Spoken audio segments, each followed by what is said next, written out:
বোকাখাটত হাতী মানুহৰ সংঘাতত এজন নিহত।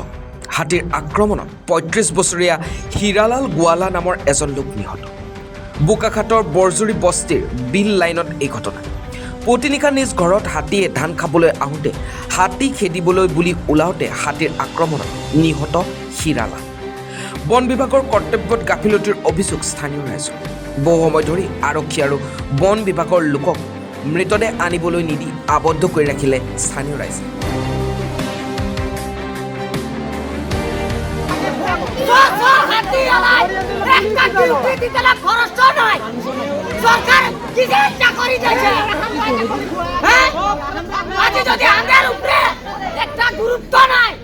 কোনো দায়িত্ব নাই কিসের চাকরি করে বলে কি পাবো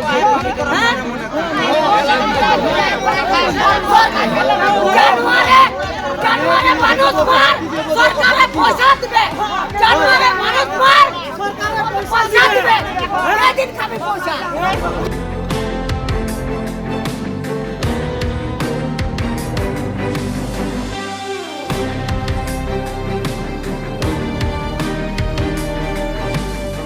অৱশেষত বুজাবুজিৰ মাজেৰে দণ্ডাধীশৰ উপস্থিতিত বন বিভাগ আৰু আৰক্ষীক চমজাই দিয়া হয় মৃতদেহ। বোকাখাটৰ পৰা bureau' report, Assam north east news live. তিনিটামান বজাত মোৰ ঘৰত ফোন এটা আহিছে। মোৰ লগৰ ল'ৰা ইয়াৰ পৰা ফোন কৰিছে যে বিতুল, এটা একৰীয়া হাতীয়ে ঘৰৰ পৰা ভুটকা নামৰ ব্যক্তি এজনক ঘৰৰ পৰা উলিয়াই তাৰ বাৰীৰ চোতাল গছকি মাৰি পেলাইছে, সোনকালে আহা গ'লে মোক। মই কৈছোঁ ঠিক আছে। লগে লগে মই ফৰেষ্ট ডিপাৰ্টমেণ্টক ফোন কৰিছোঁ, ফোন ৰিচিভ কৰা নাই। First time. Second time phone কৰিছোঁ, ফোন ৰিচিভ কৰা নাই।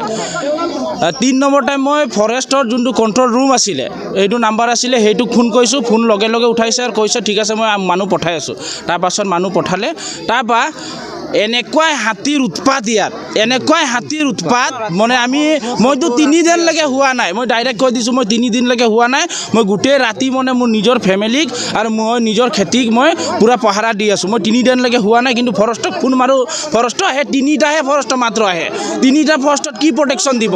তাৰপৰা আমাৰ ওচৰত মাদালজুৰি কেম্প আছে, সি আহে, কিন্তু সি আহে কি কয় সেইটো আমাৰ এৰিয়াত নপৰে। মই সেইদিনা ডাইৰেক্ট কৈছোঁ হাতী পাৰ হৈছে, তাক মই ডাইৰেক্ট কৈছোঁ হাতী খেদি দিয়ক। সি কৈছে এইটো আমাৰ এৰিয়া নপৰে। এইটো কেনেকৈ কথা হ'ব? আপোনালোকে কওকচোন এইটো কেনেকৈ কথা হ'ব? আজি আমাৰ মানুহ মাৰি গুচি গ'ল হাতীয়ে, আপোনালোকে কওক কেনেকৈ কথা হ'ব এইটো? তাৰপৰা সেইদিনা পানীকাই ঘূৰাইছে, সি কৈছে ৰাইফলেদি কাম নহ'ব, এইটো ৰাইফলেদি কাম নহ'ব। কেনেকৈ আমি জিন্দা থাকিম? আমি ইয়াত জিন্দা কেনেকৈ থাকিম? তাৰপাছত মন্ত্ৰীৰ প্ৰটেকশ্যনত যদি 30-40 জন যদি গাৰ্ড দিব পাৰে, তেতিয়া আমাৰ প্ৰটেকশ্যনত কেনে দিব নোৱাৰে? আমাৰ জনসাধাৰণক কেনে দিব নোৱাৰে? এইটো আমাক লাগে। আৰু কাজিৰঙাৰ সুৰক্ষাৰ কাৰণে, কাজিৰঙা গড়ৰ সুৰক্ষাৰ কাৰণে যদি হাজাৰ লাখ যদি ফৰেষ্টৰ গাৰ্ড দিব পাৰে, তেতিয়া আমাৰ মানুহৰ কাৰণে কেলে দিব নোৱাৰে? এইটো চৰকাৰৰ প্ৰথম প্ৰশ্ন। দ্বিতীয় প্ৰশ্ন হ'ল আমাক সুৰক্ষা লাগে। এতিয়া এনেকাই হাতীৰ উৎপাত হৈছে, আমাক মুঠতে সুৰক্ষা লাগে, নহ'লে আমি জিন্দা থাকিব নোৱাৰোঁ। মই চিধা কৈ দিছোঁ, আমাক সুৰক্ষা লাগে নাই? আমাক সুৰক্ষা লাগে নাই? আৰু আমি গৈ DFO অফিচত বা আমাৰ যিমান কেম্প আছে, কাজিৰঙাত যিমান কেম্প আছে, আমি তাত গৈ আজি যোনটো ভুটকা গোৱালা ঢুকালে, আমি তাত গৈ আজি আমি একো ধাৰণা নিদিওঁ। আমাক তেখেতৰ পৰিয়ালে ক্ষতিপূৰক পাওক। আৰু নেক্সট টাইম যোৱা বছৰে যোনটো ঘটনা হৈ গ'ল বগাইৰঙৰ, আপোনালোকে চবেই জানে বগাইৰঙৰ যোনটো ঘটনা হৈ গ'ল, এই বছৰে আৰু হৈছে আমাৰ বৰজুৰি বুধু বিলত। নেক্সট টাইম আৰু যাতে আমাক ফৰেষ্ট ডিপাৰ্টমেণ্টত আমি যিমান বিষয়ববী আছে, তেখেতত এটাই অনুৰোধ কৰিছোঁ যাতে আপোনালোকে প্ৰটেকশ্যনটো বঢ়াই দিয়ক, নহ'লে আমি যে জনসাধাৰণে জীয়াই থাকিব নোৱাৰোঁ। আজি 3 দিন ধৰি মই নিজে ডিউটি দি আছোঁ, 3 দিন ধৰি গোটেই ৰাতি হোৱা নাই। 3টা বজাত ফোন কৰিছে, মই 3:05লৈকে মই ভাবিছোঁ যাম। আৰু ভাবিছোঁ মোক এই পিছলা ইয়াৰ VDP প্ৰেচিডেণ্টে কৈছে যে ইয়াত হাতী আছে, এতিয়া আহিব নালাগে, সেইকাৰণে মই অহা নাই।